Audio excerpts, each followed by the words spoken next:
जिन एक औरत पे जिन आ गए थे और जिन हकीकत है, जिन जब आएगा तो आवाज डेनवर सुने, आप पहले ही मुझे डरा चुके हैं। सुने तो सही। अब आपको मजीद डराना है, आपको डरना है। और अल्लाह ताला कुरान में कहते हैं ना, डरना है। मैं 3 दिन तक जिन्नात के साथ रही हूँ अपने कमरे में। अब यहाँ पीछे आवाज आ सकती है, मैं आपको सच कह रहा हूँ। अरे तंग नहीं करें। नहीं तंग नहीं कर रहा हूँ, तंग नहीं। शैतान आज जिन्नात ने हमें और इनको जितना तंग किया है तो देखिए, ये एक मैं आपको एक बता रहा हूं।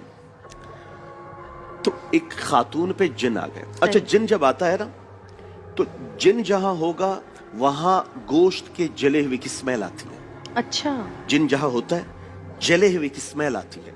और अगर जादू होता है तो वहां चमड़े के जले हुए की स्मेल आती है। चाहे वो शख्स हो, बू आती है उनके कपड़ों से। असरात होते हैं ना, हर वो धुनी है ना, धुन से है। अच्छा। वो धुएं से है, वो आग से है, तो वही स्मेल तो उनसे आएगी। ठीक है। और उनके वजूद की तखलीद का वो लावा है। जैसे हमारे यहाँ एक निजाम अलग है तखलीक का, उनका एक अलग है। हाँ, जैसे इंसानों की भी और खुशबू होती है। ऐसे ही है। मैं इसकी अपनी बात थोड़ी सी मुकम्मल कर लूं।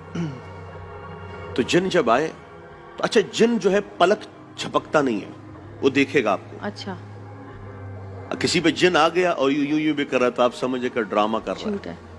लेकिन हकीकत में जब वो आएगा तो वो आपको यूं देखेगा, यूं पलक नहीं झपकेगी उनकी। अच्छा। वो एक खातून पे जिन आ गए।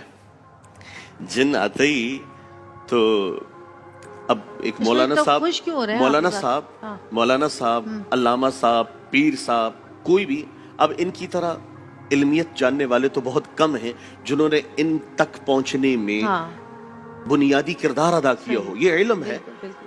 उसके बाद अल्लामा साहब कहने लगे, मौलाना साहब, पीर साहब, कि ए जिन निकल जा, इससे निकल जा, इसको छोड़ दे। तो वो जिन उस पे हाजिर हुआ, कहने लगे, हुजूर मैं तो इसको छोड़ रहा हूं, ये मुझे नहीं छोड़। हाँ, ये मजाक कर रहे हैं।